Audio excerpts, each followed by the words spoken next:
saya Nur, terapis bicara Pelangi Center Ponorogo. Sebelum ke materinya, jangan lupa like, share, comment, and subscribe ya. Ini gambar apa?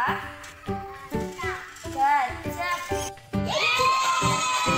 Oke Mom, sebelum kita masuk ke apa itu apraksia, kita akan menjelaskan tentang proses bicara. Terus untuk masuk ke bicara ada 3. Yang pertama ada proses kognitif linguistik, yang kedua ada motor learning and programming, dan yang ketiga ada neuromuscular execution. Yang pertama, proses kognitif linguistik adalah proses yang terjadi ketika pikiran, perasaan, emosi menghasilkan suatu keinginan untuk berkomunikasi. Lalu bagaimana dengan apraksia? Apraksia adalah yang terjadi pada proses yang kedua, yaitu motor planning dan programming.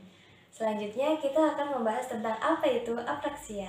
Apraksia atau bila terjadi pada anak-anak disebut dengan childhood apraksia or SPACE adalah gangguan di mana anak-anak mengalami kesulitan dalam menggerakkan bibir atau lidah dengan benar, meskipun ototnya tidak ada yang lemah. Karena pesan untuk bagaimana dan kapan otot harus bergerak tidak tersampaikan dengan baik. Perlu diingat ya Moms, anak dengan apraksia tahu apa yang harus ia katakan. Tak permasalahannya bukan pada saat ia berpikir, tapi bagaimana otak memerintahkan oral motor untuk bergerak. Gangguan ini 80% terjadi pada anak laki-laki, dan di sebagian kasusnya kemampuan bicara menjadi lebih baik dan mendekati normal ketika dewasa. Tentu tetap diiringi dengan terapi dan intervensi yang tepat. Ada 3 ciri utama apraksia. Yang pertama, pembentukan konsonan dan vokal yang tidak konsisten saat berbicara. Kedua, transisi artikulasi yang terganggu seiring panjangnya kata yang diucapkan.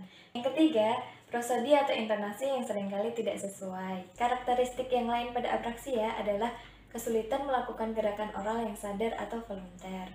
Lalu lebih sering menggunakan gestur dibanding verbal.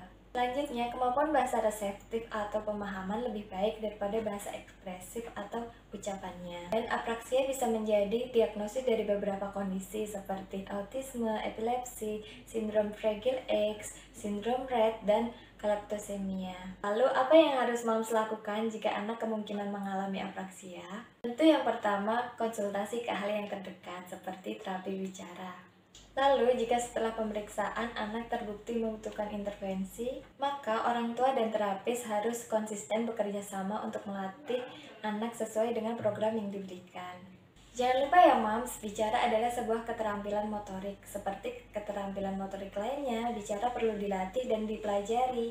Nah, itu tadi penjelasan tentang apraksia. Semoga bermanfaat. Jika ada yang ingin ditanyakan, komen di bawah. Terima kasih dan sampai jumpa.